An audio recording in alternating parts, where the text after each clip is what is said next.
같이 기도하시겠습니다.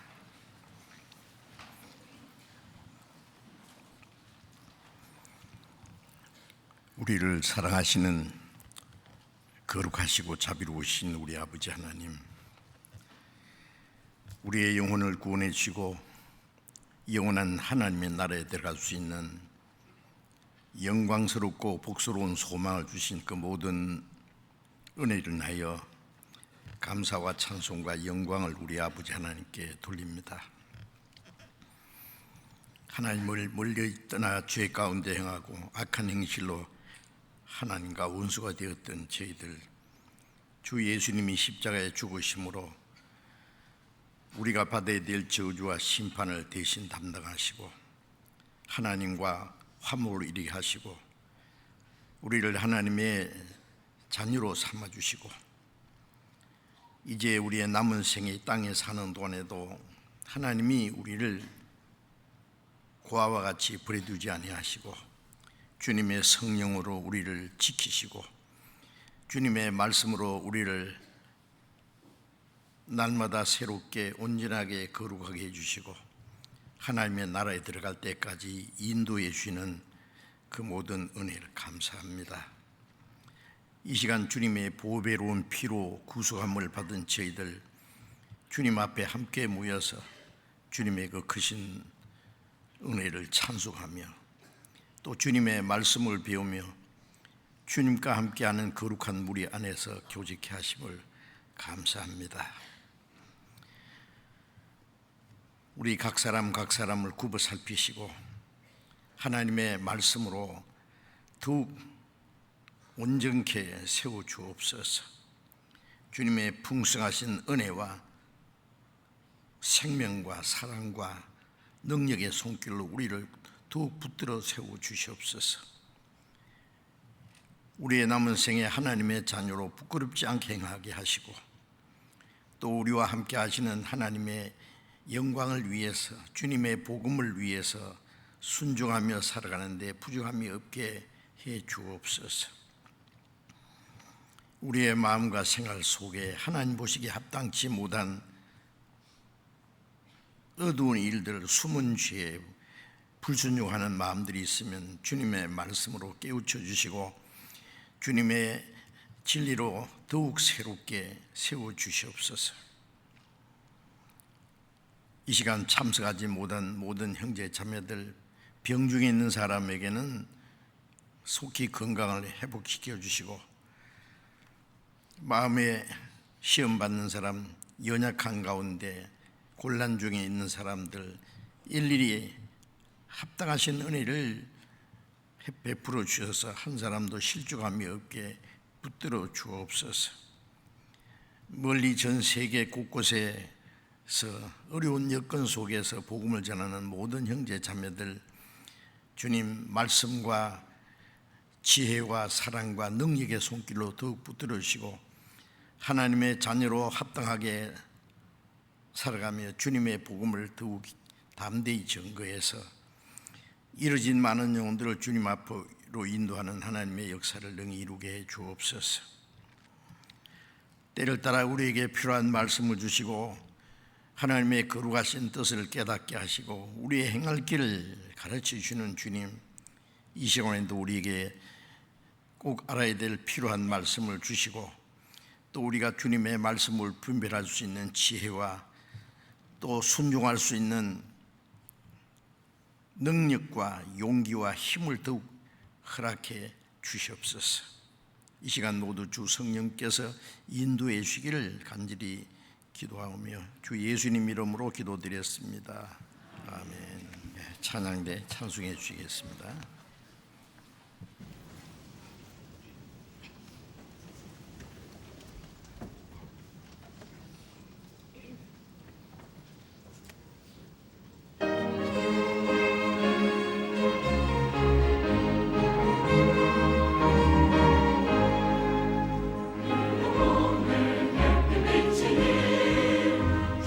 영광 찬란해 이 세상 어떤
성경 찾겠습니다. 에베소서, 신약 성경 에베소서 4장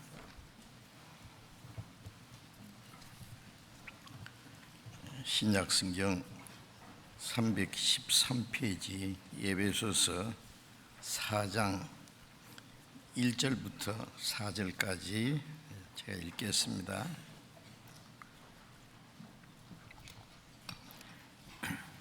에베소서 4장 1절부터 4절까지 읽겠습니다.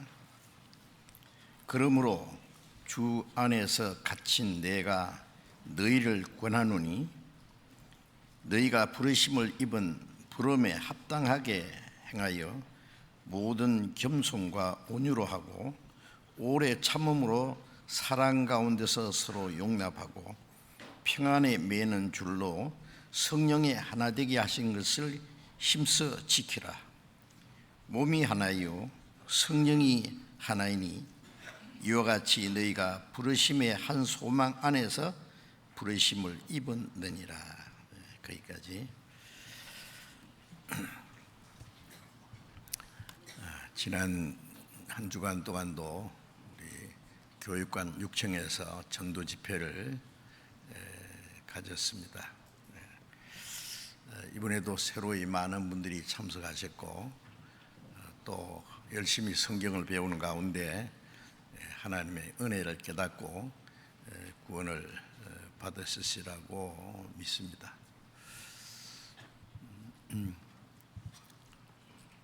우리 방송실에서 이게 우리 찬양대가 보시는 스크린이 왜 저렇게 춤추죠? 좀 고쳐주세요.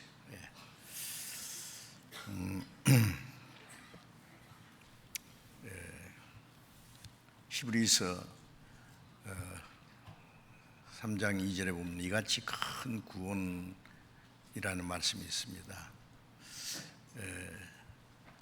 하나님이 우주 만물을 창조하시고 말씀으로 다스리시는 일을 하시는데 하나님은 광대하시고 하나님의 하시는 일은 위대하십니다.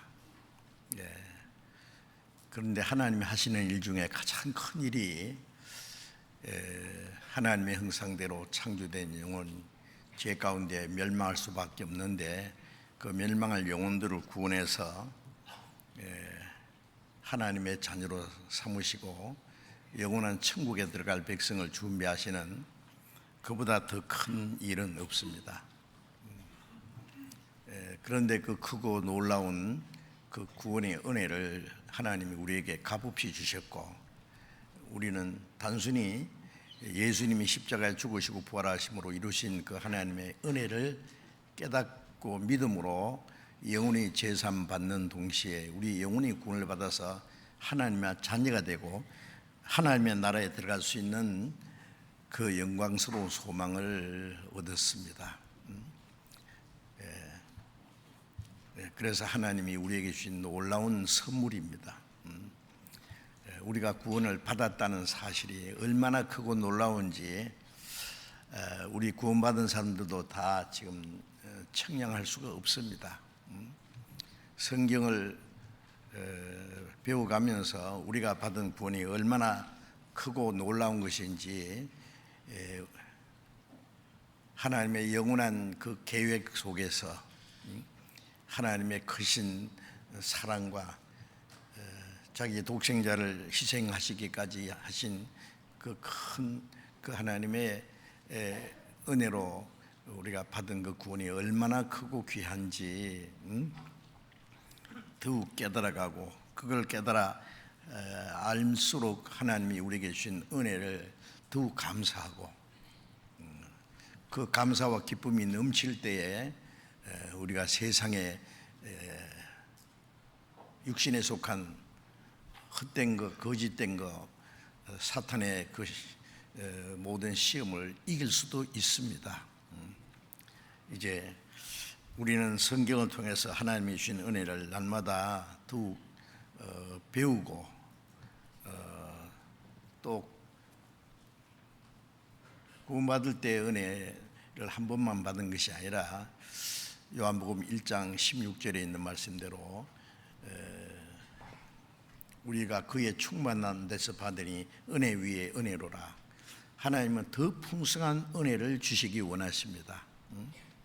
부모가 자녀를 낳기만 합니까?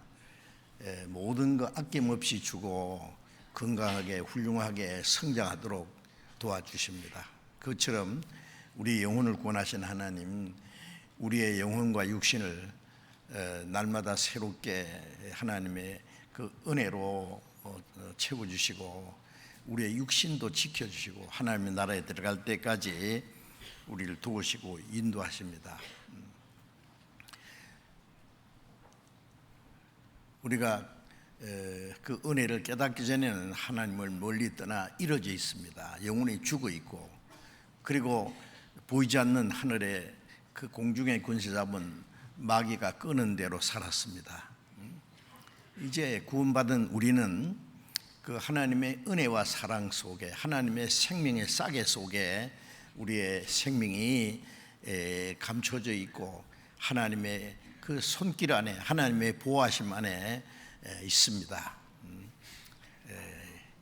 이제 구원받은 이후에 하나님이 우리와 함께 하시고 우리를 지키시고 인도하시는데, 그것이 은혜가 무엇인지를 또 날마다 깨달아 가야 됩니다. 지난번에 주일날 그 두 분 거듭해서 하나님이 주신 두 가지 선물이라는 제목으로 말씀을 드렸었죠. 하나는 그 은혜를 믿음으로 구원을 얻었나니 이것이 하나님이 선물이라, 그런 말씀이 있고, 또 사도행전 2장에 우리가 믿을 때에 성령을 받았는데 그 하나님의 선물이다 그랬어요. 성령을 선물로 주셨다. 구원을 받았다는 것은 멸망받을 운명에서 건짐받았다, 하나님의 새 생명을 얻었다는 말씀이고, 성령을 주셨다는 것은 이제 구원받은 그날부터 하나님 나라에 들어갈 때까지 성령께서 우리에게 더 풍성한 은혜를 주시고 우리를 새롭게 하시고 인도하시고 지켜주신다는 말씀입니다. 그래서 우리는 구원을 받은 것을 알 뿐 아니라 이제 구원받은 후에 성령이 계신다는 사실을 믿어야 됩니다. 우리가 예수님 십자가에 죽으시고 부활하심으로 우리 죄를 영원히 사해 주고 구원해 주셨다는 것도 하나님의 말씀을 통해서 깨닫고 믿지 않습니까? 그건 우리 사람의 지식으로 이해할 수 있는 것이 아닙니다. 하나님이 하신 일을 우리가 더 어떻게 이해할 수 있어요? 사실이 뭘 많이 아는 것 같지만은 그러나 풀 한 폭이 어떻게 싹이 나고 그 자라고 꽃이 피고 열매가 맺히는지 그 설명하라 그러면 그 설명할 수 있는 사람은 아무도 없어요. 있습니까? 그 뭐 사람은 그건 자연의 법칙이다 그렇게 말할 거예요. 그것은 저절로가 아니라 창조주의 솜씨다 그 말이에요. 그 이상 말할 것이 없어요. 그런데 그 인간의 지식은 가장 작은 거 하나도 모르고 또 우주가 얼마나 넓은지 하늘에 별들이 몇 개나 되는지 아무도 모릅니다. 그것들이 어떻게 운행하고 있는지 그것은 사람이 알 수 없는 겁니다. 그러나 우리는 말씀을 통해서 하나님이 말씀으로 우주 만물을 창조하고 다스리신다는 사실을 믿습니다. 우리가 믿음으로 만물을 하나님이 창조하신 것을 안다고 말씀했습니다.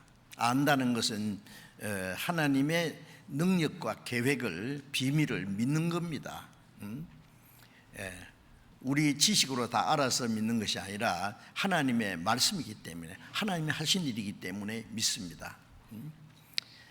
그래서 우리 영혼을 구원하셨다는 그 놀라운 그 사실도 말씀을 통해서 깨달았잖아요. 그 다음에 구원받은 후에 이제 성령이 우리와 같이 계신다는 것도 우리는 믿습니다. 그래서 갈라디아 3장 2절에 너희가 믿을 때 성령을 받은 것이 아니냐 그랬어요. 율법을 행함으로 받은 것이 아니라, 우리의 행위로 받은 것이 아니라 성령을 받은 것도 하나님의 말씀을 듣고 믿음으로 받았다. 믿음으로 구원을 받았고, 구원받았을 때 성령도 같이 받았습니다. 그것도 믿어야 됩니다. 그것을 알지 못하면 신앙생활을 올바로 할 수가 없어요. 이제 그래서 하나님의 성령이 구원받은 사람 속에 계십니다. 성령님이 하시는 일을 지난번에 좀 말씀드렸잖아요. 그 고린도전서 2장 12절에 우리가 하나님께로 온 영을, 성령을 받았다. 이는 하나님이 우리에게 주신 은혜를 알게 하려 합니다. 하나님의 은혜를 깨닫고 믿어진 것이 성령의 역사예요, 사실은. 사람이 사정을 짐승이 모르잖아요. 사람의 사정은 사람의 영 외에는 알지 못한다. 그럼 하나님의 사정은 사람이 모릅니다. 하나님의 영으로. 그럼 어떻게 우리가 하나님의 하시는 일을 깨닫고 믿을 수 있느냐? 하나님의 영이에요. 내 지식으로 안 게 아니에요. 그걸 깨닫고 믿어졌다는 것은 성령의 도우심인 게 틀림없습니다. 그래서 하나님께 온 영을 받았다. 이는 하나님이 주신 은혜를 알게 하려 합니다. 그리고 데살로니가전서 1장 5절에 있는 말씀대로 너희가 말로만 아니라, 이 복음이 말로만 이런 것이 아니라 능력과 성령과 큰 확신으로. 어떤 사람은 말씀을 듣고 머릿속에 뺑뺑 돌다가 사라져버려요. 그런데 말로만 아니라 성령과 능력과 큰 확신으로, 그것이 깨달아지고 믿어졌다는 건 성령의 능력이에요. 기적입니다, 그것이. 어떤 사람은 큰 듣고도요, 나중에 보면은 안 믿어진대요. 참 희한하죠. 물론 그 이유가 있습니다.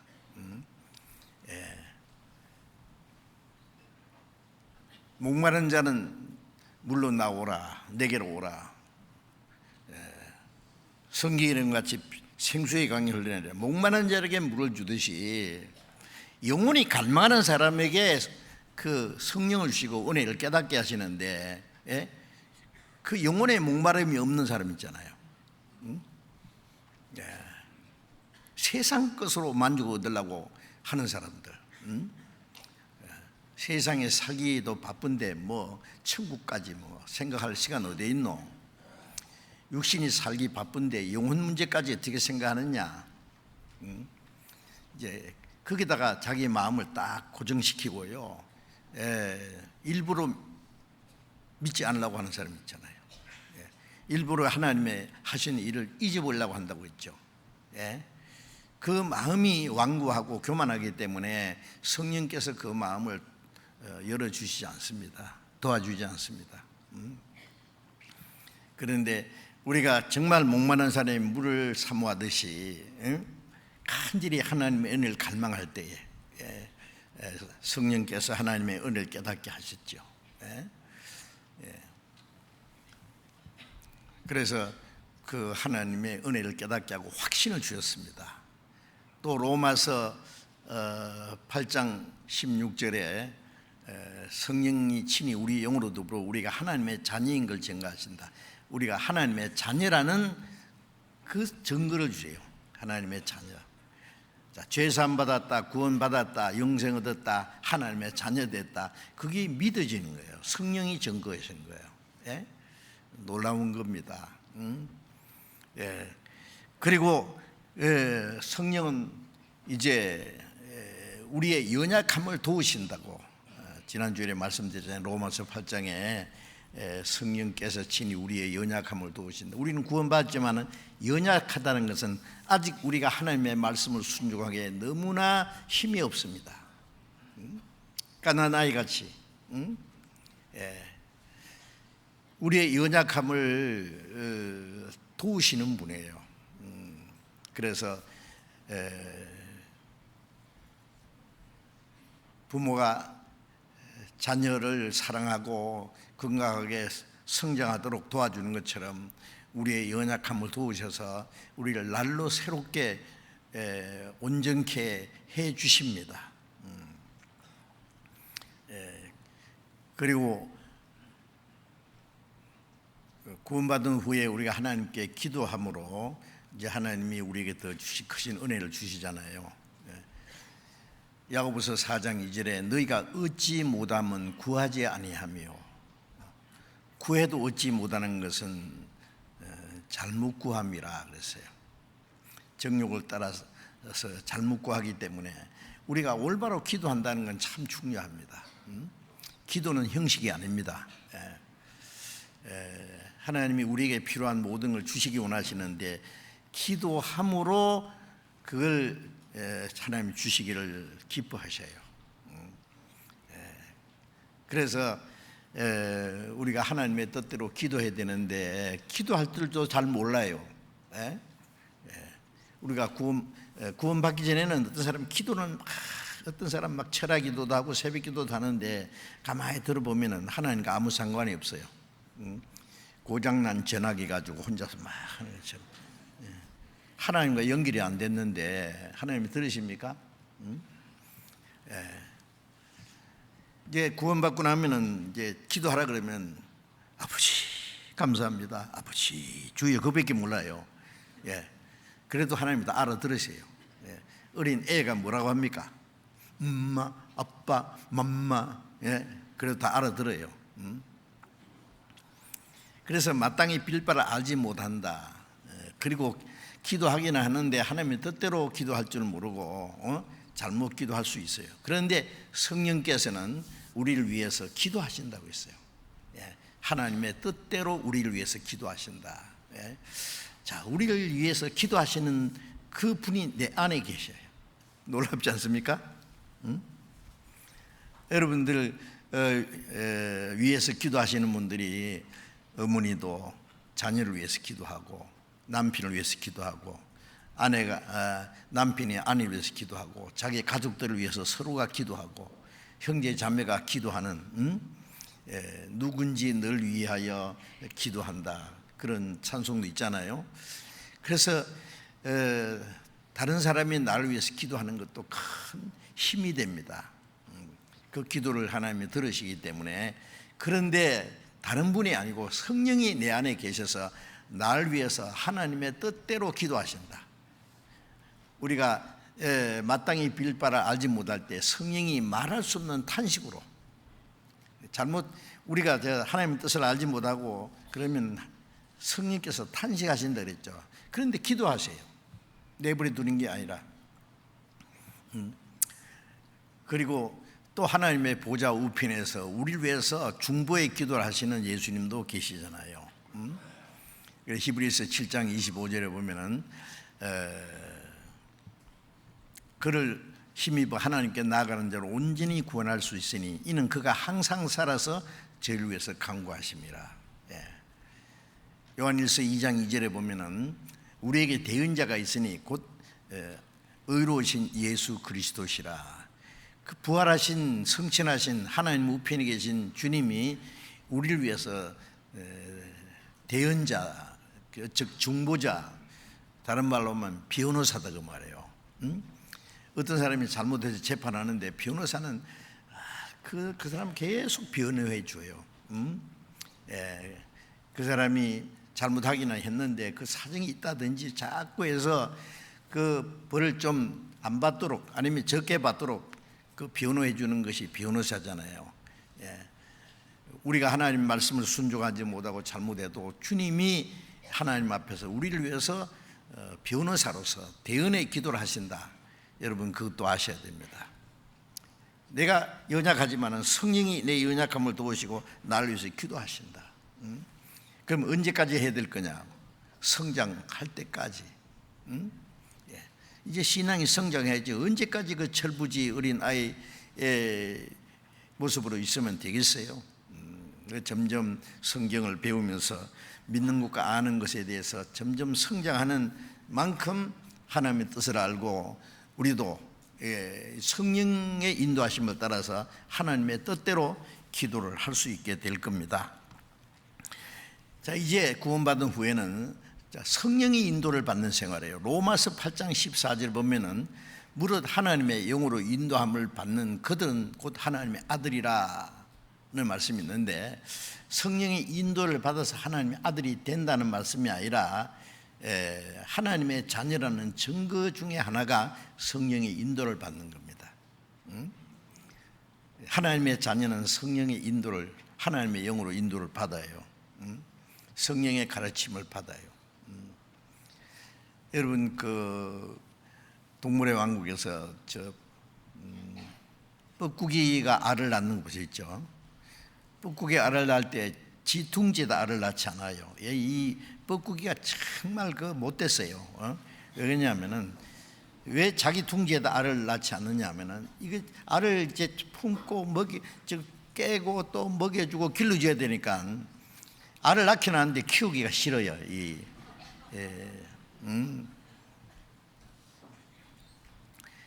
그래서 이 뻐꾸기는요, 남의 둥지에다가 알을 낳아요.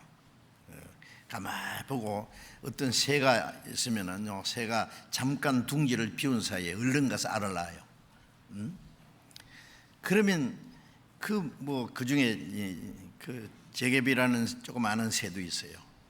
근데 이게 눈치를 못 채고 지가 낳은 알하고 뻐꾸기 알하고 같이 이렇게 품어요. 그런데 이제 뻐꾸기가 제일 먼저 깨어나죠. 그러면 이제 눈도 덜 떨어진 것이 다른 알을 전부 다 밀어내버리고 한 마리만 남아요. 뻐꾸기 새끼. 제개비는 그 자기 새끼인 줄 알고 계속 키우죠. 자기보다 도 몇 배 커도 그것도 눈치 못 채요. 내 새끼가 왜 이렇게 큰가 그것도 눈치 못 채고 계속 갖다 먹여요. 저보다 몇 배나 더 큰 걸 먹여 살리려니까 얼마나 힘들겠어요. 제개비가 조만한 것이요. 불쌍하더라고 제개비가. 그러면 이제 뻐꾸기는 이제 그 근처 와서 이렇게 봅니다. 자기 새끼 잘 크는가.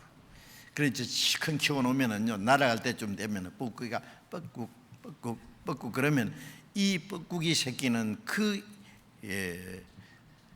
애미 뻐꾸기의 소리를 알고 후닥닥 날아서 따라가요. 그럼 제개비는 뭐예요? 재밌죠? 제가 그걸 보면서 느낀 것이 역시 뻐꾸기는 제 애미 소리를 듣는구나. 애미를 따라가요. 자, 구원받은 사람은 성령의 인도하심이 뭔지 알고 이제 성령을 따라서 하나님의 뜻대로 살아갈 수 있습니다. 뻐꾸기 새끼는 그 자기를 낳아준 어미 뻐꾸기의 소리를 알고 따라가듯이 구원받은 그리스도인들은 성령의 인도하심을 받아서 하나님의 음성을 듣고 따라갑니다. 그래서 하나님의 영으로 인도함을 받는 그들은 하나님의 아들이라. 하나님의 자녀는 반드시 성령의 인도를 받게 되어 있습니다. 그런데 이제 그래서 성령의 인도를 받는 생활이 무엇인지 우리가 배워야 돼요. 오늘은 이제 성령이 하시는 일, 지난번에 성령이 하시는 일에 대해서 이제 계속 연속으로 말씀드렸는데 중간에 좀 새로 구원받으신 분들 위해서 계속 드리던 말씀을 좀 끊었어요. 오늘은 계속해서 성령님이 하시는 일 20번째 말씀입니다. 앞으로 얼마나 계속될지 모르지만 계속 성령님이 하시는 일, 성령님, 우리가 하나님, 예수님, 그리고 성령님 님자를 붙이는 것이 옳습니다. 성령님이 하시는 일이 무엇인지를 이제 우리가 배워야 될 것이 너무 많아요. 그리고 성령님이 하시는 일이 바로 성령님이 우리를 위해서 하시는 일, 우리를 인도하시는 일이기 때문에 그걸 알아야 성령님의 인도를 받을 수 있을 거 아니에요. 그래서 오늘은 성령께서 하시는 일 중에 에베소서 4장 3절 말씀을 다시 읽겠습니다. 4장 3절. 평안에 매는 줄로 성령의 하나 되게 하신 것을 힘써 지키라. 성령의 하나 되게 하신 것을 힘써 지키라는 말씀이 있죠. 그래서 오늘은 이 말씀을 드리려고 합니다. 너무나 중요한 말씀이기 때문에 이 말씀을 잘 이해를 하셔야 되고, 또 그 성령이 하시는 일을 깨달아야 되고 믿어야 되고, 성령이 하나 되게 하시는 일 안에 나도 있어야 돼요. 그렇잖아요? 어떤 사람은 말씀을 듣겠는데 말씀하고 자기하고 아무 상관없는 사람이 있어요. 우리 순종해야 되더라도 나는 안 해. 그러고 주님 뜻대로 살아야 된다 그래서 나는 내 마음대로 살 거야. 그 사람은 마음으로 하나님을 무시하는 겁니다. 네, 있어요? 그러면 안 되죠. 하나님은 우리의 창조주십니다. 하나님의 형상대로 창조했기 때문에 우리를 사랑하시는 분입니다. 죄 가운데 멸망할 우리를 구원하신 분입니다. 우리를 위해서 영원한 천국을 준비해 놓고 그 나라에 들어갈 때까지 우리를 지키시고 인도하실 분입니다. 이제 그분의 말씀을 들어야죠. 순종해야 될 거 아닙니까? 우리가 성경을 왜 배웁니까? 많이 알라고 배웁니까? 많이 알아서 어디다 써먹으려고요? 아니에요. 그 말씀대로 순종하려고.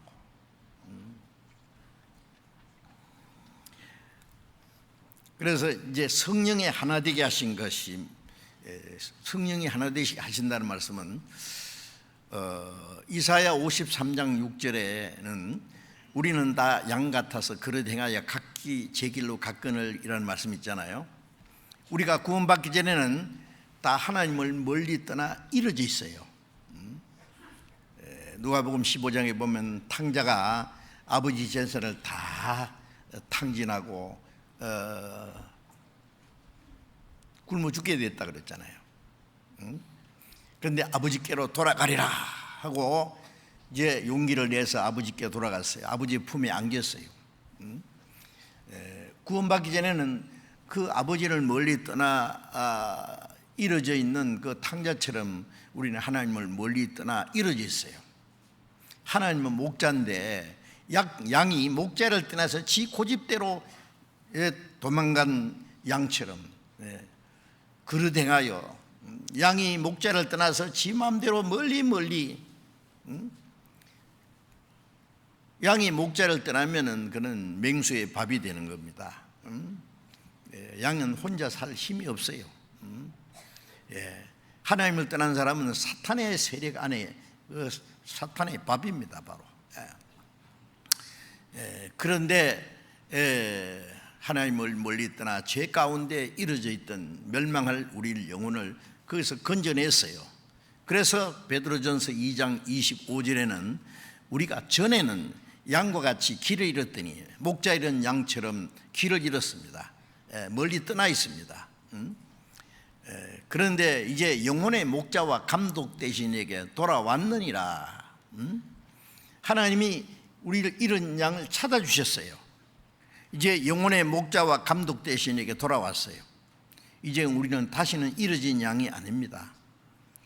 주님은 우리의 영혼의 목자예요. 시편 23장 1절에 보면은 하나님은 나의 목자시니 내게 부족함이 없으리로다.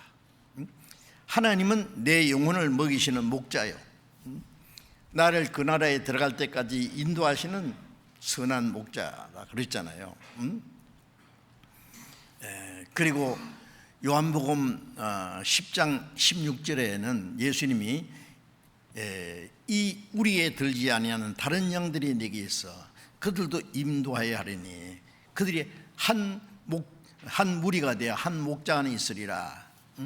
이 우리라고 하는 것은 그 양의 우리가 있잖아요. 우리. 이 우리, 처음 이 우리는 이스라엘 민족을 가리킵니다.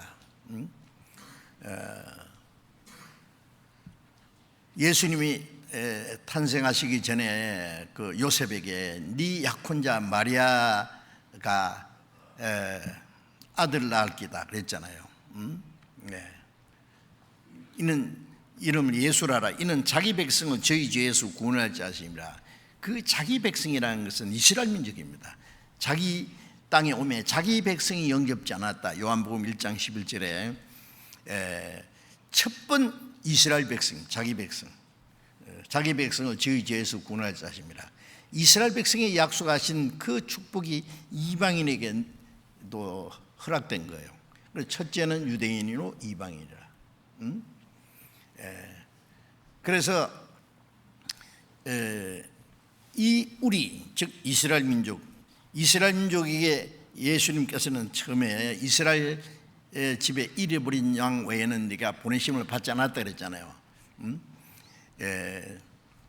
첫 번은 이스라엘 백성, 택한 백성 이스라엘 백성이 주셨고, 이스라엘 백성이 주신 축복을 이방인에게 또 넘겨주고 허락한 것이죠. 그러니까 이 우리에 들지 않은 이스라엘 민족 아닌 우리 밖에 있는 건 이방인을 가르쳐내요. 하나님도 모르고 율법도 없고 약속도 없고 우상을 섬기고 하던 그 이방인들을 이방인들에게도 하나님의 은혜가 주어진 거예요. 이 우리에 들지 않은 다른 영들 이방인들입니다. 그들도 함께 인도하여 하려니 저희가 한 무리가 되어 한 목자에게 쓰이라. 이제 구원받은 사람을 예수님은 선한 목자, 우리의 목자는 예수님입니다. 우리는 주님이 기르는 양들입니다. 유대인 중에서 구원받은 사람, 이방인 중에서 구원받은 사람.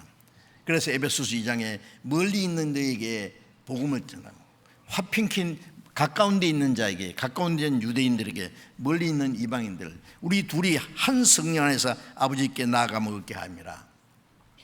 이제 유대인 중에서 이방인 중에서 한 무리가 돼요. 한 무리라고 하는 것은 목자가 한 분이니까 한 목자를 따라가는 무리죠, 무리. 그래서 우리는 이제 주님 안에서 하나가 되었습니다. 성령은 구원받은 사람을 하나 되게 하시는 거예요.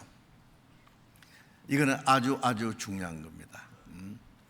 그래서 이제 성령이 하나 되게 하신 것이 무엇인지를 이제 배우고 성령이 하나 되게 하신 걸 힘써 지키라고 했으니까 그 하나 되게 하신 그 안에 머물러 있어야 돼요. 그것이 우리 신앙생활입니다. 구원받을 때도 혼자서 구원 받을 수 없어요. 먼저 구원받은 사람의 그 도움이 없으면 구원을 받기가 어렵습니다. 혼자서 성경 읽다가 구원에 대해서 고민하다가 깨닫는 사람은 별로 없어요.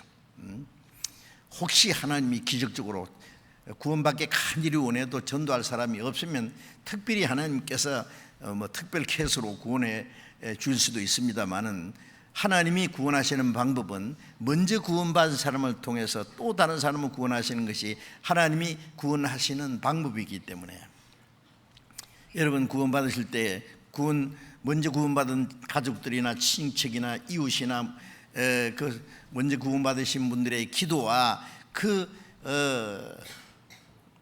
수고, 희생을 통해서 구원을 받으셨다는 것을 아실 겁니다.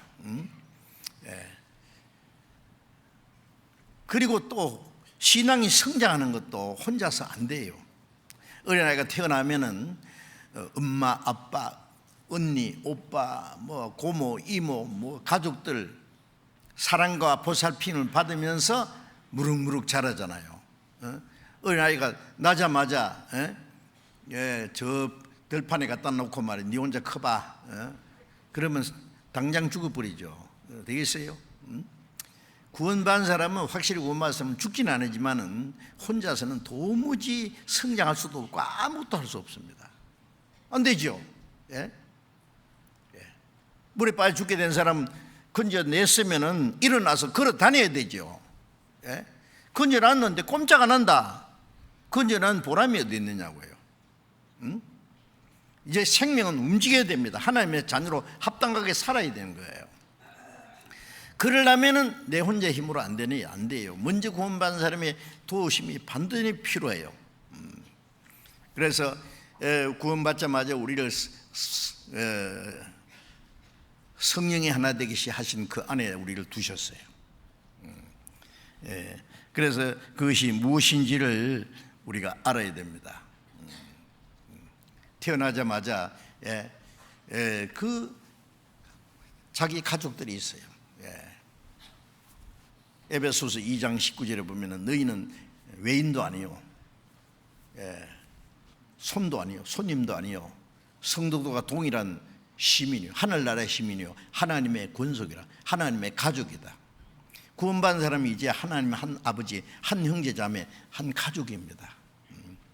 새로이 구원받으신 분들은 그것을 먼저 알아야 됩니다. 나는 이제 혼자가 아니다.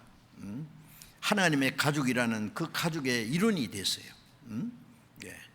하나님의 가족입니다. 예수님이 이제 부활하시자마자 무덤을 찾아온, 예수님을 찾아온 여인들에게 내 형제들이 가서 나의 아버지 너의 아버지, 나의 하나님 너희 하나님께로 올라간다 하라. 나의 아버지가 너희 아버지고 너희는 내 형제다. 형제라고 부르기를 부끄러워하지 않았다. 우리 구원받은 사람이 형제 자매 그러잖아요. 그게 얼마나 아름다운 이름인지 아세요? 우리는 형제 자매라는 것은 하나님 한 아버지, 하늘에 계신 우리 아버지, 그걸 기도하잖아요. 하나님을 우리 아버지라고 부를 수 있는, 한 아버지로 부를 수 있는 사람은 형제 자매잖아요. 육신의 그 혈육은 몇십 년 후에 끝납니다. 아무리 뭐 길어봐야. 더 이상 뭐 천국 가서 말이죠, 뭐 종친회하고 뭐 자기 가족들끼리 모이고 그런 거 없습니다. 사랑하는 주님 앞에 형제자매 한 자리에 한 피바다 한 몸 이룬 형제여 자매들이에요. 이제 성령의 능력으로 예수님의 피로 하나 된 우리는 영원한 가족입니다. 절대로 외롭지 않습니다. 그것도 아셔야 돼요. 그 하나님의 그 거룩한 백성들 안에, 하나님의 가족 안에 나도 하나의 일원이 됐다. 근데 에베소서 4장에는 4절에 보면은 몸이 하나요 성이 하나니 이와 같이 너희가 부르심의 한 소망 안에서 부르심 받았느니라. 예수님은 교회의 머리라고 하셨고 우리는 주님의 몸이 됐습니다. 에베소서 1장 22절 23절을 같이 읽을까요? 또 만물을 그 발 아래 복종하게 하시고 그를 만물 위에 교회의 머리로 주셨느니라. 교회는 그의 몸이니 만물 안에서 만물을 충만케 하신 자의 충만이라. 예수님은 만물 위에 계시고 구원받은 사람들도 만물보다 위에 있다는 말은 그 만물보다 훨씬 더 존귀한 존재들이죠. 그를 만물 위에 교회의 머리를 주시는, 예수님은 교회의 머리입니다. 교회는 그의 몸이니, 자, 이 몸이 있고 머리가 있잖아요. 몸은 머리의 뜻대로 움직입니다. 머리의 뜻을 이루기 위해서 모든 지체가 있는 거예요. 그래서 구원받자마자 우리는 예수님이 머리가 되신 그 몸 안에 하나가 됐습니다. 몸이 하나지요. 머리가 하나예요. 몸도 하나예요. 그래서 그리스도의 몸된 교회 안에 성령으로 말미암아 우리를 연합해서 그리스도의 몸된 교회를 이뤘어요. 구원받은 사람들이 성령으로 연합해서 하나가 된 그 신령한 공동체를 교회라 그럽니다. 거듭나지 않은 사람은 거기에 주님의 몸된 교회의 일원이 될 수가 없어요. 그냥 기독교인일 뿐입니다. 그러니까 이 세상에 교회라는 게 많이 있잖아요. 사람들이 교회라는 걸 오해하는데요. 지나가다 보면 교회 크다, 야 교회 멋지다. 그게 교회입니까 그게? 응? 그리스도의 몸된 교회냐고 그게요. 교회를 피로 값주고 사요. 사도행전 20장에 보면은 하나님이 자기 피로 사신 교회라고 했어요. 그리스도의 피를 하나님의 피라고 했어요. 그리스도나 하나님이나 하나니까요. 자기 피로 사신 교회. 그러면 그 웅장한 건물을 하나님이 피로 샀다는 말씀 아니잖아요. 예. 서기 300년 이후에 그 천주교에서 그 성당을 만들기 전까지는 건물 따로 없었어요. 성경에 보면은 브루스가 아굴라와 그 집에 있는 교회, 눈바와 여자의 집에 있는 교회, 아키포와 그 집에 성도들이 모이면 집에 있는 성도들이 교회예요. 굴속에서 모이면은 굴속에 있는 교회, 바닷가에서 모이면 바닷가에 모이는 교회. 고린도 교회 그러면 고린도에 무슨 건물 있는 줄 압니까? 아닙니다. 고린도에 있는 성도들이라 그 말이에요. 예? 예. 근데 사람들이 이 교회라는 걸 오해하고 있어요. 그래서 그걸 뭐라고 해야 되느냐 그러면 교회 당, 집당자 써가지고 요즘에는 뭐 그 단독주택이 많이 없는 단독주택에 그 보면은 문패 붙이잖아요. 주인 김아무개, 박아무개, 뭐 이아무개. 그 집이 김아무개란 말이 아니고 아무개가 사는 집이다 그 말이에요. 그래서 이 교회 당이라 그래야 돼. 집당자 써가지고 교회가 모이는 집당자. 물론 구원받지 않은 사람들이 모여서 뭐 찬송하고 예배하고 해도 그거는 교회당은 교회당인데 진짜 교회당은 또 아니에요. 구원받아야 교회인데 그 진짜 교회가 아니거든요. 예, 그거는 인위적인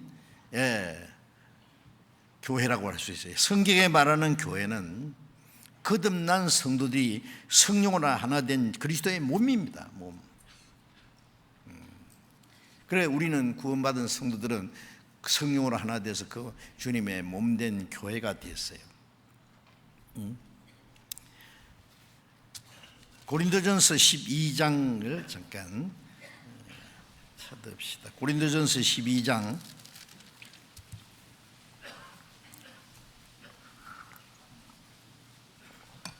13절 있습니다.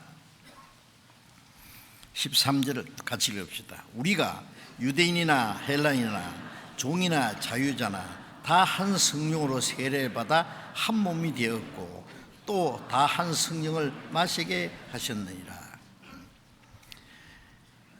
우리 구원받은 사람이 우리입니다. 유대인이나 헬라인이나 유대인 이스라엘 사람들이죠. 헬라인은 이방인의 대표. 유대인이나 이방인이나 그 말이에요. 종이나 자유자나. 종하고 자유자는 신분이 너무 다르잖아요. 종은 돈 주고 산 사람이에요. 주인이 시키는 대로 해야 돼요. 종은. 그러니까 우리가 아는 대로 옛날에 종들은 정말 나면서부터 종에게 난 사람은 또 종이에요. 또 평생 종으로 해야 돼요. 그 자유자는 뭐 좋죠. 종하고 자유자는 신분이 너무 달라. 그런데 종이나 자유자나 유대인, 하나님 택한 백성 유대인 아니면 하나님도 없고 아무것도 없던 이방인들, 종이나 자유자나 다 한 성령으로 세례받아 한 몸이 되었다. 여기 성령의 세례를 또 오해하는 사람이 있는데 어떤 사람 구원받고 나서 막 기도하다가 온몸이 화끈하면 그 성령의 세례 받았다는데 아니 옳시다 아십니까? 그래 받는 게 아니에요. 그 성령의 세례는 오순절에 120명이 참 임하셨고, 그 다음에 베드로가 사도행전 2장에 보면은 120명과 함께 복음을 전해서 하루에 3,000명이 구원받았어요. 그러니까 3,120명. 그 처음에 오신 성령에 함께 참여한 거예요. 지금 성령이 하늘에서 오순절처럼 따로 내려온 것이 아니라 오순절에 오신 성령이 계속 계셔요. 구원받은 사람은 그게 붙어요. 주님의 몸된 교회 안에 일원이 된 거예요. 그래서 한 성령으로 세례받아 한 몸이 되었다. 구원 받을 때 성령을 받았고 성령 받았다는 게 성령의 세례 받은 거예요. 그걸 오해하면 안 됩니다. 성령의 세례를 아주 특별한 무슨 구원받은 이후에 무슨 특별한 경험인 줄 아는데 그건 성경을 잘못 이해해서 그런 거예요. 다 한 성령으로 세례받아 한 몸이 되었다. 구원받은 사람은 성령 받았다. 함께 성령을 받았다. 그리고 한 몸이 되었다. 그리스도의 몸이 되었다. 그리고 다 한 성령을 마시겠다는 건 그때부터 성령의 계속적인 공급을 받아요. 네? 우리가 태어나자마자 숨이 터지잖아요. 그러면서 공기를 마시면서 자라듯이 구원받자마자 신령한 은혜를 계속 공급받아요. 27절을 또 같이 읽읍시다. 고린도전서 12장 27절 같이 읽겠습니다. 너희는 그리스도의 몸이요 지체의 각 부분이라. 너희는 그리스도의 몸이요. 그리스도의 몸. 자, 이제 구원받은 사람은 그리스도의 몸이에요. 지체 각 부분이라. 머리가 있고 그 다음에 한 몸이 되었고 몸 안에는 눈도 있고 입도 있고 귀도 있고 손도 있고 발도 있고 이 보이지 않는 몸 안에 많은 지체가 있잖아요. 지체가 많지만은 하나입니다. 우리는 성령 안에서 하나가 되었습니다. 이건 분리할 수가 없어요.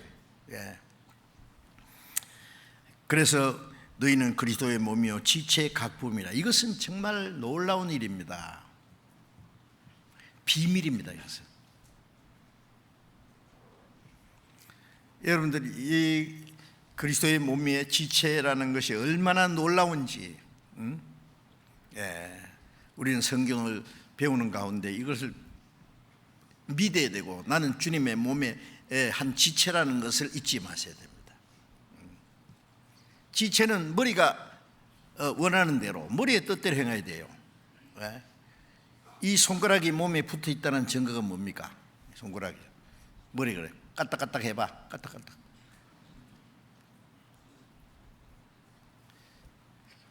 그게 몸에 붙어 있다는 증거예요. 우리는 주님의 몸 안에 있다면은 이 머리하고 지체하고 연결된 건 신경이잖아요.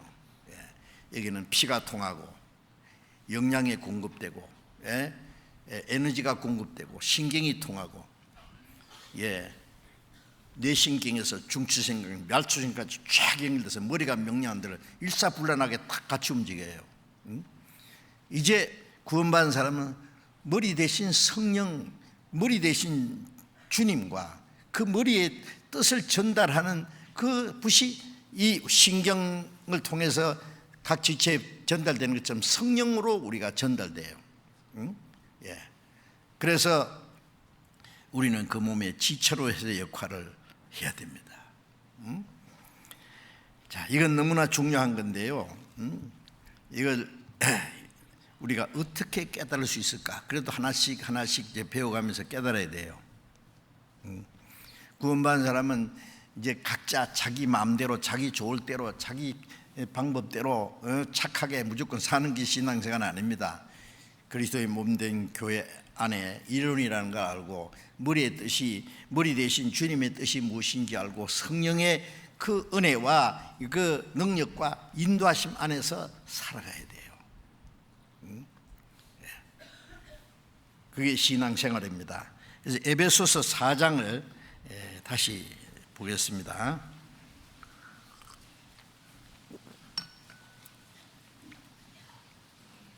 에베소서 4장 1절부터 봅니다. 그러므로 주 안에서 갇힌 내가 너희를 권하노니 너희가 부르심을 입은 부름에 합당하게 행하여. 자, 이 에베소서는 바울 사도가 복음 전하다가 저 로마에까지 죄수처럼 압송돼 가서 2년간 집행유예로 있으면서 또 복음을 전했어요. 거기서 에베소서, 빌립보서, 골로새서, 빌레몬서, 디모데후서 이 성경을 기록해서 보냈습니다. 옥중서신이에요, 그것이. 그래서 주 안에 갇힌 내가 너희를 권하노니, 지금 로마 옥중에 갇혀 있으면서 에베소에 있는 성도들에게 보낸 말씀입니다. 그리고 이 얼마나 간절한 말씀이에요. 바울 사도는 그리스도를 대적하던 사람, 스데반을 돌로 쳐 죽일 때 선동한 사람이잖아요. 하나님이 강제로 거꾸로 들여가지고 이 사울을 구원해서 바울로 만들어버렸어요. 이방인의 사도로 세웠어요. 신약 성경 반 이상을 기록했어요. 대단하지 않습니까? 14권을 기록했어요. 이 바울 사도는 정말 어떤 죄인 중에 죄인도 구원받을 수 있다는 것과 그 하나님의 성령이 바울을 통해서 역사하신 것처럼 하나님의 성령이 교회 안에 역사하신다는 걸 모범으로 보여주는 사람이에요. 교회가 무엇인지를 비밀을 이 바울 사도를 통해서 우리에게 가르쳐 준 겁니다. 그래서 이 로마서부터 시작해서 쫙 히브리서까지 그 많은 말씀들이 서신서예요. 바울 사도를 통해서 기록한 그 교회에게 보낸 말씀들입니다. 교회의 비밀입니다. 그러므로라는 이 말씀은 앞에 있는 말씀과 연결되는 말씀이죠. 그 에베소서 1장, 2장, 3장까지 연결되는 말씀을 쭉 설명하면서 그러므로라는 이 말씀이 주어진 겁니다. 그러므로 그 앞에 있는 말씀 에베소서 3장 20절을 또 같이 읽어봅시다. 우리 가운데서 역사하시는 능력대로 우리의 온갖 구하는 것이나 생각하는 것에 더 넘치도록 능히 하실 이에게. 우리 가운데, 여기 우리라는 말씀이 나오는데 여러분 성경에 우리, 너희, 저희 이거 다 구별된 겁니다. 여기 우리라는 말씀은 거듭난 그리스도인들을 가리킵니다. 우리라는 말씀은 여기서 말하는 교회를 지금 설명하려는 겁니다.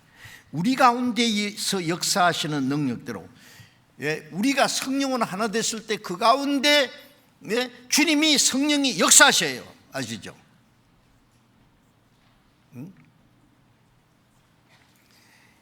이제 구원받고 나면 나는 개인이 아니라는 걸 아셔야 돼요. 사실은 개인은 아무런 의미가 없어요. 이 몸에 있는 많은 지체가 다 귀중하잖아요. 눈도 귀하고 코도 귀하고 입도 귀하고 귀도 귀하고 귀하지 않는 부분이 없습니다. 어떤 사람 새끼 발가락은 없어도 되는데 여러분 새끼 발가락 안 보이지만은 새끼 발가락이 없는 사람하고 있는 사람하고 걸어가는 폼이 다릅니다. 균형이 안 잡혀요. 사실은 이 몸에 보이는 부분 보이지 않는 부분 하나도 없으면 안 되는 귀중한 지체들이에요.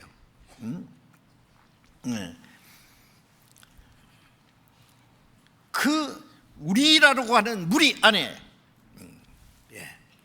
이 손가락이 귀하잖아요. 얼마나 귀해요. 손가락이 하나 없으면 보기도 싫을 뿐 아니라 얼마나 불편해요. 전쟁터가 싸울 때는 손가락으로 이거 없으면요 이러려면 불편하겠죠.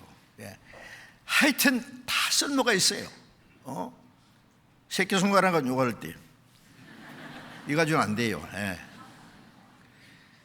그런데 이게 얼마나 아름답기도 하고 정말 귀중한 존재인데 이 떨어지면은 따로 뛰나 봐요. 무슨 소용이 있어요. 그거 징그럽죠. 내버려야 돼요. 우리가 주님의 몸된 교회 안에 붙어 있으므로 주님 모실 때 아름다운 지체입니다. 아세요? 그래 우리 가운데 우리가 하나 되어 있을 때 그 가운데 성령이 역사하세요. 자동차 하나가 만들어지는데 약 2만 개에서 2만 5천 개의 부속이 조립돼 가지고 자동차 하나를 만든다 그러잖아요. 부속 하나하나가 다 귀합니다. 그것이 있어야만 이 자동차가 정상적으로 작동을 할 거예요.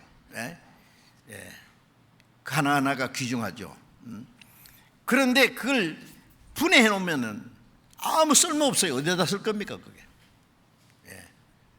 그 부속이 그 제자리에 조립되어 있을 때에 그 굉장한 힘을 발휘하지요. 그래서 떨어져 나가면 이거는 아무데도 쓸모가 없어요.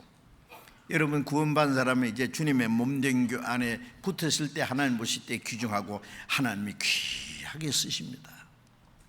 떠나면 아무런 가치가 없어요. 아무짝에도 쓸 리가 없어요. 요한복음 15장에 보면은 나는 포도나무 위에 넣는 가지라, 그 교회를 예수님은 포도나무, 우리는 가지라고 있는 거예요. 가지는 포도 열매 맺는 데만 쓰이지 열매 맺지 못하는 그 포도나무 있잖아요. 가지 있잖아요. 가지. 아무 쓸모 없습니다. 그거는 뭐 벽에다 그걸 못을 하나 만들 수도 없고, 그거 가지고 물건을 만들 수도 없고, 집을 지을 때도 없고, 아무 쓸모없는 땔감밖에 안 된다 그러죠. 그런데 포도나무에 붙어 있으면 열매가 맺히는 거예요.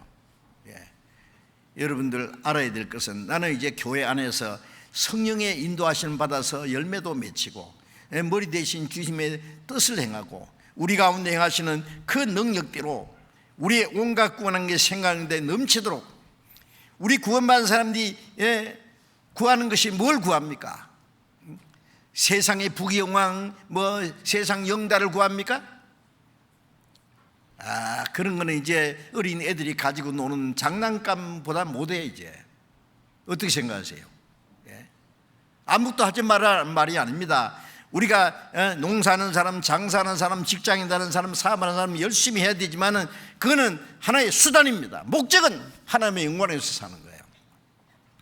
그 모든 게 하나님의 영광이 되지 않을 때는 하나님 볼 때 아무런 소용이 없는 거예요. 가치가 없는 거예요. 모든 사람이 죄를 범했으면 하나님의 영광이 이르지 못하더니, 하나님의 영광에 이르지 못하는, 하나님의 영광과 관계없는 모든 것이 죄입니다. 여러분, 개인적으로 착한 일을 할지라도 그것이 하나님의 영광과 연결되지 않으면 하나님 보실 때 아무런 소용이 없다는 것도 아셔야 돼요. 이제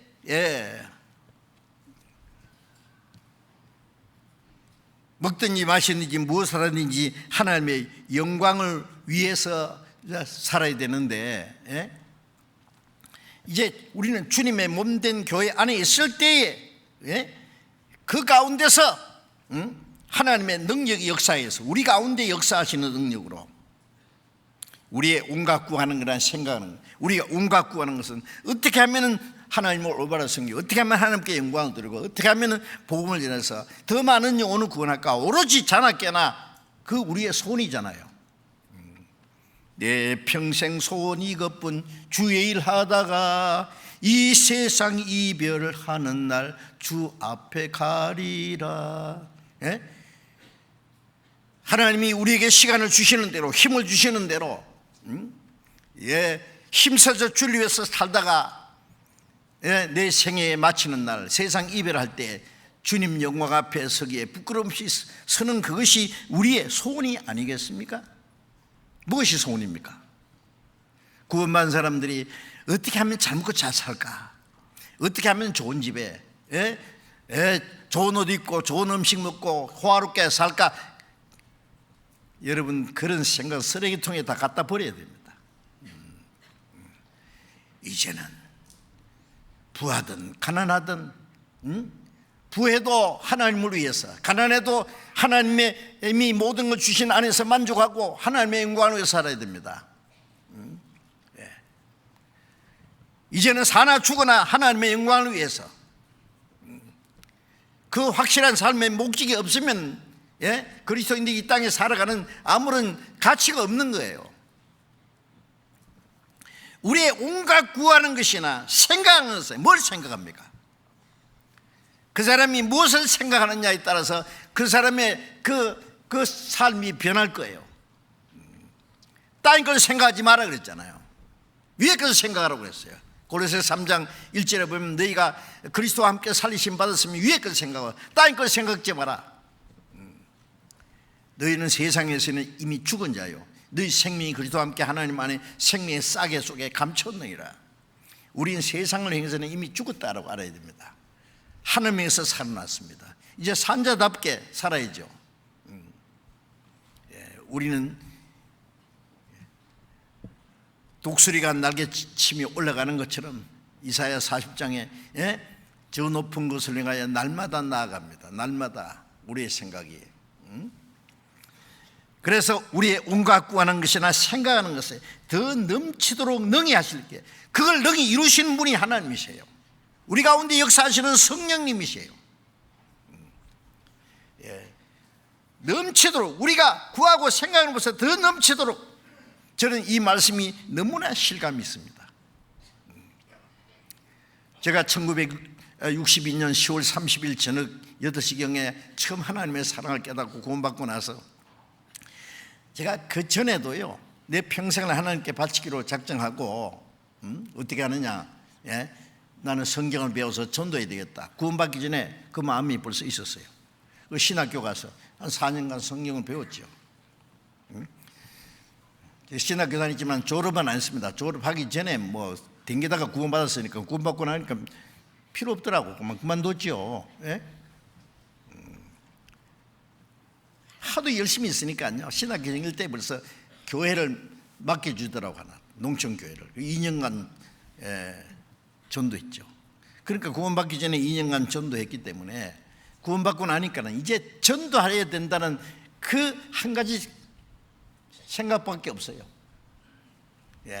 성경 한 권 들고 4년 동안, 가방도 아무것도 없어요. 그냥 성경 한 권 들고 4년 동안 얼마나, 왜요? 그때는 교회가 뭔지 아무도 가르쳐준 사람이 없었어요.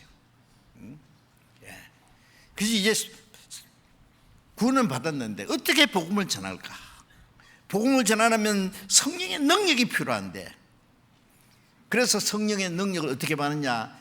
기도원에 가서 기도를 하면은 성령 능력 받을 거. 기도원이란 기도는 다 쫓아다녔습니다.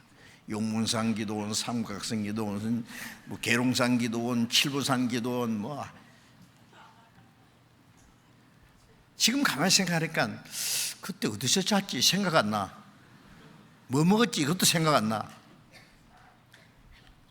하여튼 성경 한 권만 들고 굶기도 많이 굶고요, 고생도 많이 하고. 그런데 항상 기쁘고 감사하게 먹었어요. 지금 생각해보면. 일편단심, 어떻게 하면 복음을 전할까? 제가 이 서울에서 부산까지 저 전라도로, 저 강원도만 안 가고 막 얼마나 충청도로 막 다녔습니다. 쉴 사이 없이 서울에서 전도를 하는데요, 상담할 장소가 한 몇 평짜리라도 자유롭게 성경을 상담할 수 있는 사람 장소만 있으면 좋겠다 싶은데, 아무도 나를 영접해 주는 사람이 없었어요. 성경 얘기하면은요, 사람들이 모여들어요. 모여서 성경 실컷 배우잖아요. 밤 늦게 이제 끝나요. 끝나면은요, 끝나고 나면은 다 뿔뿔이 흩어지고 자기 집에 가자는 사람 아무도 없어요. 그러면 나는 이제 밤 늦게서 터덜터덜 삼각산 저 기도원 밑에 가면은 움막 하나 지어놓고 사는 노아무개 형제라고 하는 형제 자매 꼬마 아들 하나 있고, 그 집 밖에는 나를 영접해 줄 사람이 없어요. 거기 가면 밤중에라도 반갑게 영접해 주거든요. 그거를 이제 밤중에 찾아가야 돼요. 간절히 하나님, 나 조그만한 장소라도 하나 있으면 좋겠습니다. 자유롭게 전도하고 오면은 성경 얘기하고 사람 구원받게 하는 그런 곳이 있으면 좋겠다. 그런데 지금 56년이 지난 지금 와서요, 어떻게 됐습니까? 넘치도록 능히 이루셨습니다. 저는 이 말씀을 볼 때마다 우리의 온갖 구하는 것이 아니라 생각하는 것에 넘치도록 능히 하실 얘기라는 말씀이 아주 실감나요.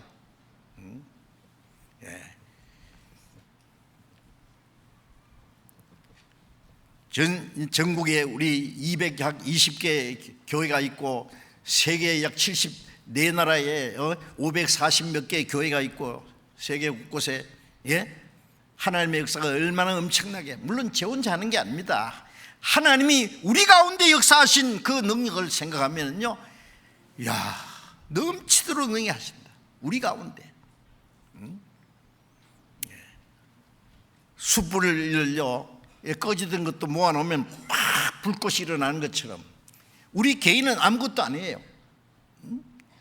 우리가 하나가 됐을 때 그 가운데 역사하시고, 우리 가운데 역사해요. 우리 가운데 성령이 너희에게 마시면 너희가 권능을 받고, 너희가, 네가 아니에요. 성령이 오시면 그리스도의 몸을 이루고, 그리스도의 몸이 이루면 그 몸을 통해서 하나님의 능력이 나타나고 땅 끝까지 내 증인이 되리라. 나는 할 수 없다. 그러나 우리는 할 수 있다. 우리.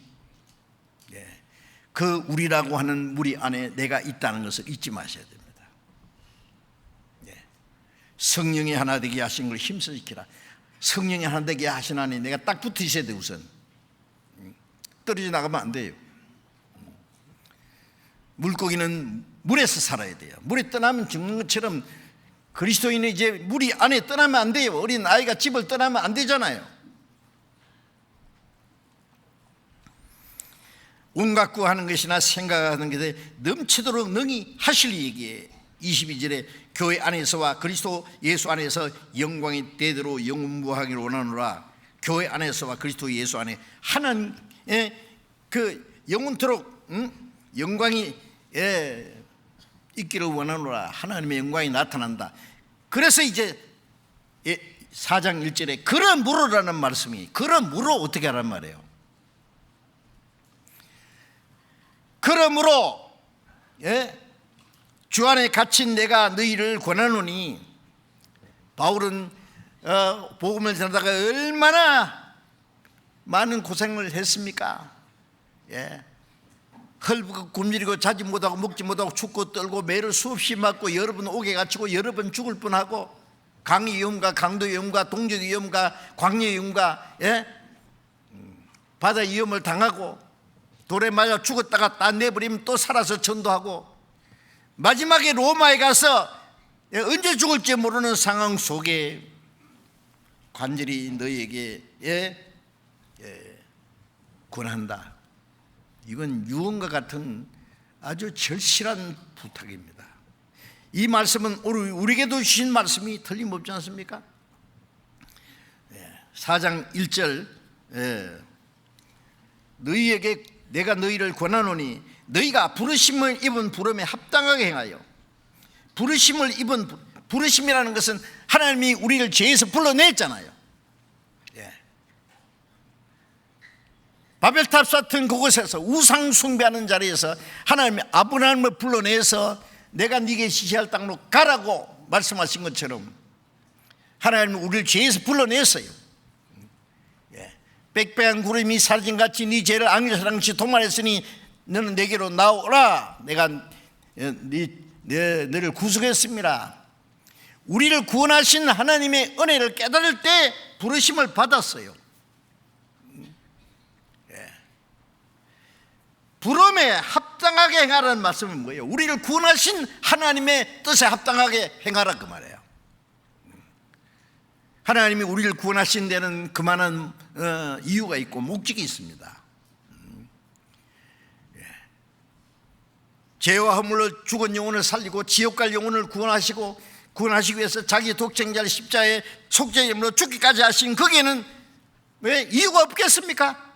목적이 없겠습니까? 하나님의 거룩한 목적이 있습니다. 우리를 구원하신 그 목적에 합당하게 행하라 그 말이에요. 구원받은 사람이 아무 생각 없이 구원받았다는 것뿐이지 아무 생각 없이 살아요? 그래도 괜찮을까요? 하나님께 여쭤보세요.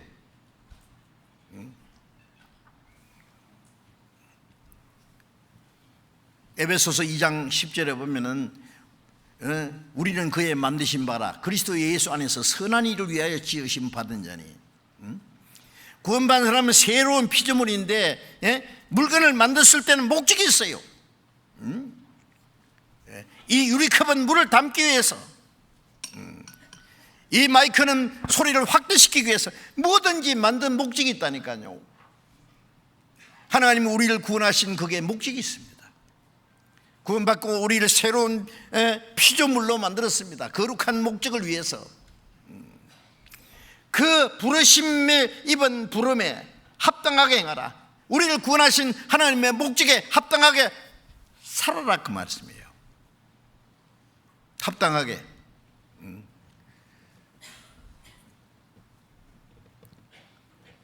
빌립보서 1장 27절에 보면은 복음에 합당하게 생활하라. 예? 구원받은 사람답게 합당하게 생활을 해야 됩니다. 예. 자, 에베소서 4장 2절 보겠습니다. 모든 겸손과 온유로 하고 오래 참음으로 사랑 가운데서 서로 용납하고. 자, 합당하게 행하는 데 있어서 절대적으로 필요한 몇 가지 요소가 있습니다. 우리가 그리스도의 몸된 교회로 주님이 세우셨어요. 성령이 하나 되겠습니다. 그 성령이 하나 되게 하신 거기에는 하나님이 교회를 통해서 이루고자 하시는 놀라운 일이 있어요. 이름 이 몸이 말이죠, 하루 지체가 모아서 하나의 몸이 이루었잖아요. 그런데 이 몸을 분리시킨다면 어떻게 해요? 눈은 눈대로 눈 빼가지고 쟁반에 담아놓고, 귀를 잘라가지고 벽에다 하나 끌어놓고, 손 잘라가지고 하나 옆에다 놓고. 징그러워요. 그게 끔찍해요. 그렇죠?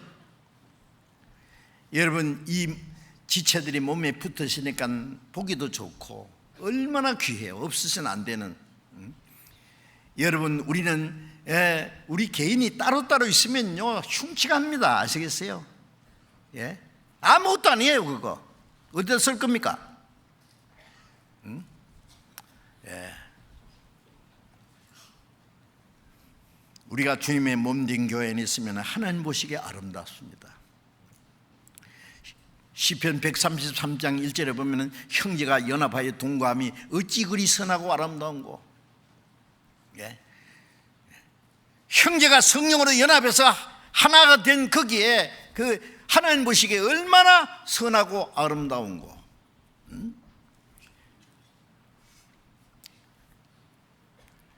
그 하나님의 역사를 이루기 위해서 합당하게 살려면 어떻게 하느냐고. 몸의 지체로서 몸에 딱 붙어 있어야 되고, 이 몸은 서로를 귀하게 하게 됩니다. 그렇잖아요? 자기 몸을 미워하면 안 되죠. 주님이 우리를 양육하고 보호하시고, 몸은 서로를 보호해야 돼요. 손이 뭐 할 일이 있으면 발이 걸어가 줘야 되고, 발이 더러우면 손이 닦아줘야 되고, 눈곱이 끼면은요, 손이 가서 닦아주고, 서로가 지체가 서로 도와주고 감싸주고, 그래야 하나 되지요. 가정도 그렇고 교회도 그렇고, 서로 감싸주고 서로 사랑하고 도와주고, 그러니까 하나를 이루어야 됩니다. 하나. 나라도 하나가 돼야지 적을 이기지. 전부 분리되면은요 어떻게 이기겠어요? 하나가 되려면 어떻게 되냐? 모든 겸손과 온유로 하고 그래요. 여기 네 가지 그리스도인들이 가져야 될 아주 특별한 덕이 있는데, 첫째가 겸손입니다. 겸손.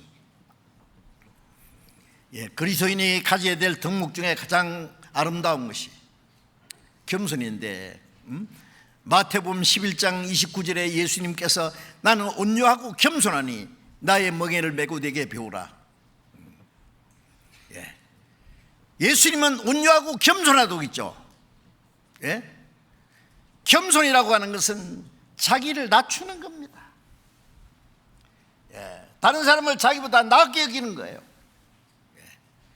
신앙생활은 겸손해야 됩니다. 하나님은 교만한 자를 물리치시고 겸손한 자에게 은혜를 주신다. 이 교만이라는 것은 마귀가 심어주는 가장 무서운 독입니다. 마귀가 하나님처럼 되려고 교만하다 쫓겨난 거 아시잖아요. 예수님은 얼마나 겸손하십니까? 만왕의 왕이신 예수님이 예루살렘 입성하실 때 낙이 새끼를 타고 들어갔어요. 낙이 새끼, 그것도 낙이 새끼를 어른이 타고 끼뚱끼뚱 하면 되게 보기 싫겠죠. 그가 겸손하여 낙의 새끼를 탔다. 예수님은 정말 겸손했습니다. 빌립보 2장에 그는 근본 하나님의 본체이나 하나님과 동등됨을 취하고 자기를 비워 종의 형체를 가져 사람같이 됐고 사람의 모양에 나타났으며 죽기까지 복종했으니 십자가에 죽으심이라. 종의 모양으로 오셨다. 죽기까지 복종했다. 예수님이 얼마나 겸손했습니까? 십자가 죽기까지 무조건 복종했습니다. 예수님은 제 아들의 발을 씻겨줬습니다. 발은 씻기는 것은 종이 하는 거예요. 여러분들, 주님이 우리 마음에 심어주신 가장 놀라운 성품이 겸손입니다.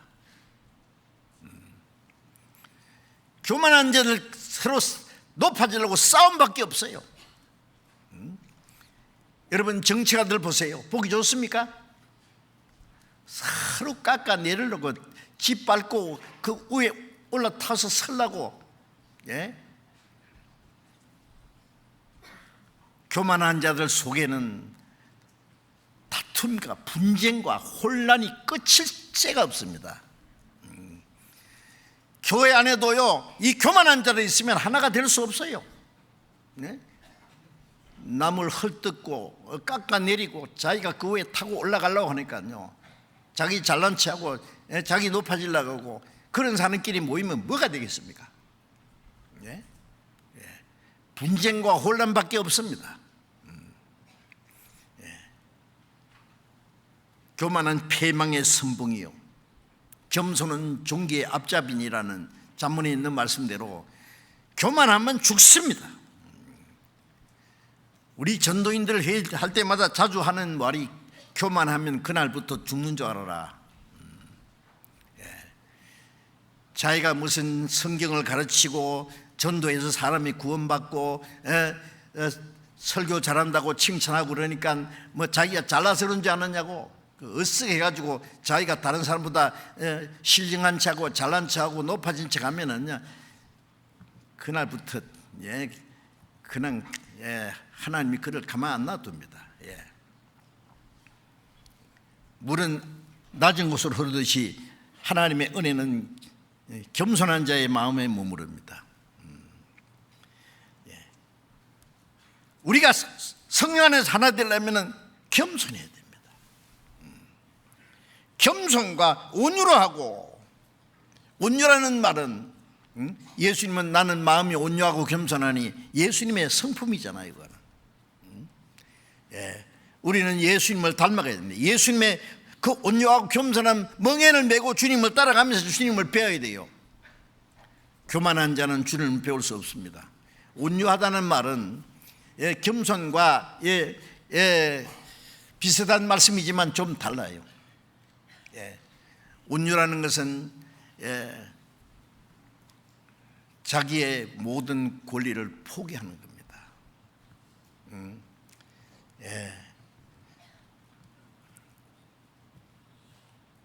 이사야 53장 7절에 보면은 그는 도시장으로 끌려가는 양처럼, 털 깎는 자 앞에 있는 양처럼 잠잠하여 입을 열지 않았도다. 예수님이 빌라도 앞에서 재판을 받을 때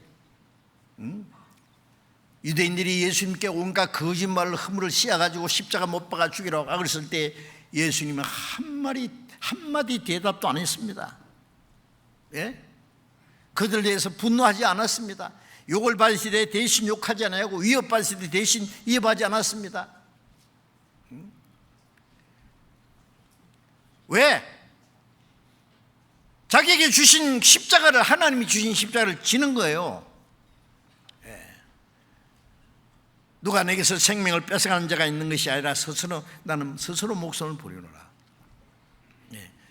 우리를 구원하시는 일은 그 둘째고, 그보다 첫째는 하나님의 뜻을 절대로 복종하는 거예요. 내 뜻대로 마옵시고 아버지의 뜻대로. 아버지 뜻이면 내가 죽겠습니다.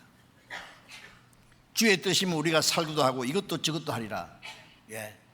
하나님의 뜻에 어떤 희생과 고난이 있어도 그걸 기쁘게 받아들인 게 그 온유한 겁니다. 자기의 모든 걸 포기하는 겁니다.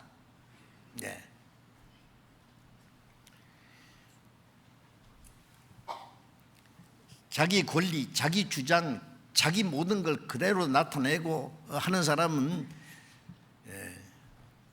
하나 되기 어렵죠.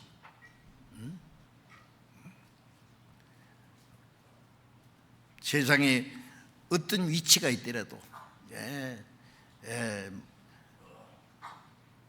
어떤 사람은 많이 배워서 잘난 체하고 뭐 있다고 있는 체하고 남 괜히 은근히 무시하고 그런 사람들이 모이면 뭐가 되겠어요? 온유한 마음, 어떤 다른 말로 하면은 너무 부드러운 마음, 너그러운 마음 아십니까? 넓은 마음. 갈라디아서 5장 22절에 성령의 9가지 열매 중에 온유가 있잖아요. 온유. 성령의 열매는 온유와 절제. 마지막 겸손과 온유로 하고 오래 참음으로 사랑 가운데서 서로 용납하고 오래 참음으로. 하나님은 죄인들이 회개하고 돌아오기를 오래 참으신다 그랬잖아요. 로마서 2장에 보면 너희 하나님이 너희를 용납하심과 길이 참으심에 풍성함을 멸시하느냐. 하루가 천년같이 얼마나 참으십니까? 베드로후서 3장 19절에 보면 아무도 멸망치 않고 회개하기를 원하셔서 하루가 천년같이 천년의 같이 참으신다고.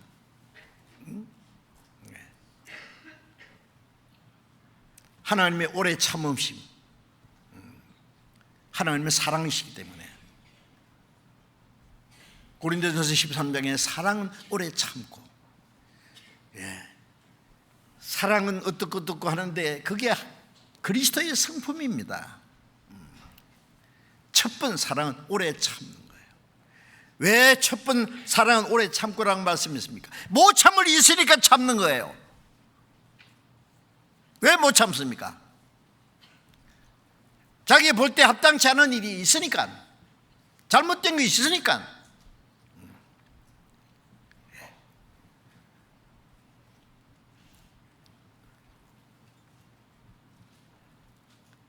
오래 참음으로 사랑 가운데서 용납하고 오래 참음으로.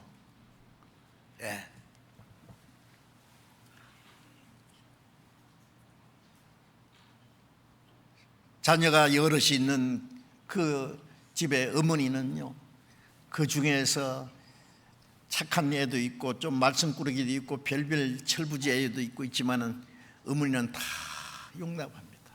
그렇죠? 오래 참습니다. 사랑은 오래 참고 모든 걸 믿으며 모든 걸 바라며 모든 걸 참으며 모든 걸 견디니라. 오래 참대부터 오래 견디는 것으로 끝나요. 사랑. 어떤 사람 몇 번 찾다가 난 다시는 못 참아 이제 어쩌자고 그러면 끝장 내자는 거예요? 오래 언제까지 참아요? 끝까지 참아요.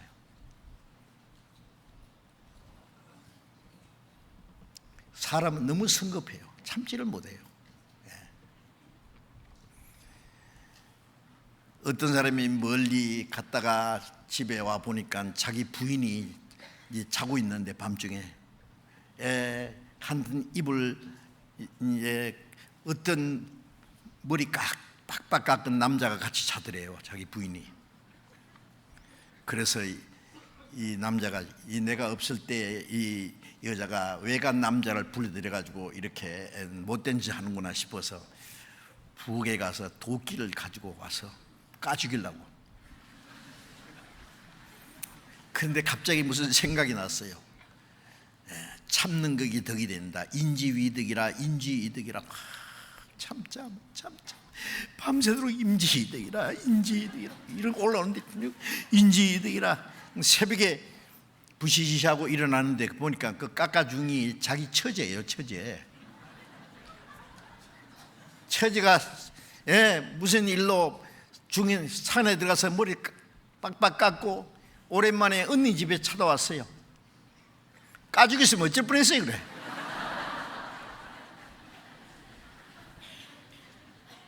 여러분 몸만 땅에 불이 나더라도요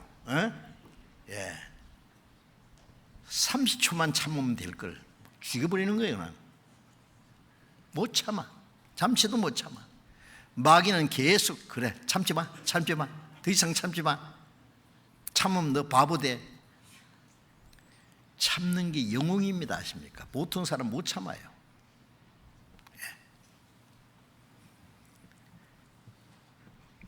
오래 참음으로 사랑 가운데 용납하고 서로 용납하고. 여러분 구원받았지만은 우리는 아직도 육신에 많은 문제가 있습니다. 사랑 가운데 서로 용납하고, 서로 용납하는 건 포용하는 거예요. 용납해야 돼요. 하나님이 우리를 다 그냥 받아들이잖아요. 죄인 그대로, 못생긴 그대로, 문제 있는 그대로 하나님 받아주셨잖아요. 우리 다 고치니까 받아줬습니까? 우리가 착하기 때문에 받아줬습니까? 아닙니다. 죄인 모습 그대로 받아줬습니다.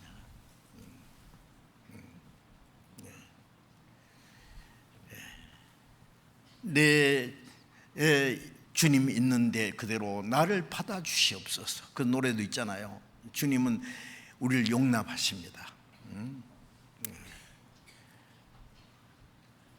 태평양처럼 우리 마음을 넓혀요. 태평양은요 온갖 쓰레기 더러운 거 받아가지고 정화시켜요. 그래서 우리의 마음을 넓게 해야 됩니다. 그래서 로마서 15장 17절에 보면은, 로마서 15장 7절에 보면은 그리스도께서 너희를 받으신 것처럼 너희도 서로 받으라 그랬어요. 그리스도께서 용납하신 것처럼 너희는 서로 용납하라. 고린도서 6장 13절에 너희 마음을 넓히라 그랬어요. 마음이 좁아 빠져가지고 막 아무도 그 이해하려고 안 하고 참지도 못하고 용납 못해. 자기는 뭐 온전합니까? 우리는 다 약점 있는 사람이에요. 부족한 사람이에요. 주님 우리를 용납하셨잖아요. 용납한다는 것은 용서하는 거예요. 주님이 용서하신 것처럼 용서해야 될 거 아니에요. 우리가 우리에게 죄 지은 자를 사해 준 것 같이 우리 죄를 사해 주옵시고, 우리가 남의 죄를 사해 줘야 하나님도 우리 죄를 사해 줍니다. 조금 잘못했다고 그걸 막 해줘 두고 보자. 용서 못하는 마음. 잘못한 것도 잘못이지만 잘못을 계속 문제로 삼는 것 더 큰 잘못입니다. 아십니까? 용서하고 하나님께 맡겨야 돼요. 넓은 마음을 가져야 됩니다. 마음이 좁아 빠져가지고 막 절대로 용서 못하는 마음, 용납하지 못하는 마음, 그런 사람끼리 모이면요 뭐가 되겠어요? 교회가 이루어지겠어요? 한 몸이 되겠어요? 한 남자와 한 여자가 결혼해가지고 사는데도요 이제는 둘이 아니라 한 몸이라 그랬잖아요. 그런데 전부 하나가 됐습니까? 완전히? 자기가 똑같은 사람 세상에 없어요. 좋은 점도 있고 약점도 있고, 장점만 있고 약점 없는 사람 하나도 없어요. 좋은 점은 존경하고, 귀하게 여기고, 약점은 서로 감춰주고, 그리고 그 부족한 것을 자기가 도와주고, 우리가 주님 앞에 얼마나 부족한이 있지만은 주님이 우리를 사랑하시고 계속 용납하시잖아요. 그리스도께서 우리를 용납하신 것처럼 우리도 서로 용납해야 되잖아요. 마음을 넓혀요. 자기와 똑같은 사람끼리만 똘똘 뭉치려고, 그럼 몇 사람 되겠어요, 그 사람? 그러면 우리는 주님이 용납하신 것처럼 사랑 가운데서 서로 용납하고 주님의 몸을 형성하기 위해서, 힘써 지키기 위해서는 그렇게 해야 됩니다. 평안에 매는 줄로 성령이 하나 되게 하신 걸 힘써 지키라. 평안에 매는 줄. 하나님과 원수되었던 우리를 예수님이 십자가에 죽으시면 하나님과 화목했잖아요. 유대인과 이방인을 화목했어요. 구원받은 우리가 서로 십자가 안에서 우리가 하나가 됐습니다. 십자가가 위에서 아래로는 하나님과 우리, 옆으로는 사람과 사람이 십자가에서 화목이 됐어요. 평안에 매는 줄, 평화입니다. 하나님과 성령이 하나 되게 하는 힘쓰기. 평안에 매는 줄이 뭡니까? 사랑입니다. 우리는 사랑의 줄로 하나가 되었습니다. 하나로 딱 묶어놨어요. 그걸 자기가 풀지 말아야 돼요. 평안에 매는 줄로 성령이 하나 되게 하는 힘써 지키라. 자, 이제 하나님이 우리를 구원하신 거룩한 목적 안에 있어야 됩니다. 교회 안에 있어야 됩니다. 그 부르신 부름에 합당하게 살아야 됩니다. 우리는 그리스도 안에서 하나라는 것이 얼마나 놀라운 일인지 아십니까? 이제는 나는 내 혼자가 아니다. 거룩한 무리 안에 하나가 됐다. 주님은 우리의 머리십니다. 머리 대신 거룩하신 주님의 뜻을 따라서 살아가야 됩니다. 우리 가운데 행하시는 주님의 능력, 내가 너희 가운데 거하며 두루 행하며, 우리는 합해서 하나님이 거하시는 성전이 되어가고, 주님이 역사하시는 주님의 몸된 교회 안에 있습니다. 우리가 주님 거룩하신 그 주님의 몸 안에 내가 한 지체로 있다는 것이 얼마나 놀랍지 않습니까? 우리 형제 자매 하나하나가 얼마나 귀한 존재 아닙니까? 필요 없습니까? 필요 있습니다. 하나님이 다 귀하게 여기는데, 주님이 귀하게 여기는데 내가 왜 함부로 판단하고 필요 없다고요? 그럴 수 없습니다. 사랑 가운데 서로 용납하고 평안에 매는 줄로 성령이 하나 되게 하신 걸 힘쓰기라. 하나 되게 힘쓰라 말하지 않습니다. 하나 되게 하셨습니다. 힘써 지키라고요. 하나 되게 하신 게 힘써 지키는 것이 무엇인지 다음 시간에 배워야 됩니다. 아주 중요한 문제입니다. 왜 힘써 지키라고 했어요? 힘써 지키지 않으면 문제가 생기기 때문에 그렇습니다.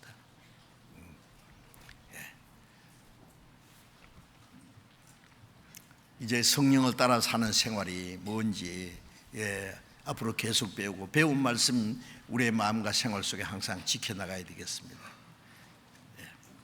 또 얼마 후에는 또 축의 수양회가 이제 2차례 있는데, 이번에도 많은 분들 구원받을 수 있도록 여러분이 계획 세우고 기도해 주시고 또 수고해 주시기 바랍니다.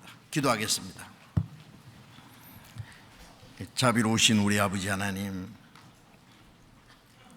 주님의 보배로운 피로 우리를 구원해 주시고, 또 하나님의 성령으로 우리의 마음과 생활을 날마다 새롭게 하시고, 주님의 말씀으로 우리를 강건케 거룩하게 하시고 하나님의 자녀로 합당하게 살아가도록 인도하시는 주님 감사합니다. 우리 모두를 성령으로 연합해서 하나가 되게 하시고 주님의 몸된 교회가 이루어지게 하신 것 참으로 감사합니다. 주님은 우리의 머리이시며 우리는 주님의 몸입니다. 이제 주님의 몸된 교회의 지체로서의 역할을 잘 감당할 수 있도록 우리 모두를 주님 말씀으로 성령으로 날마다 새롭게 온전케 해주시고 주님의 몸된 교회의 지체로 귀중하게 사용될 수 있도록 도와주옵소서.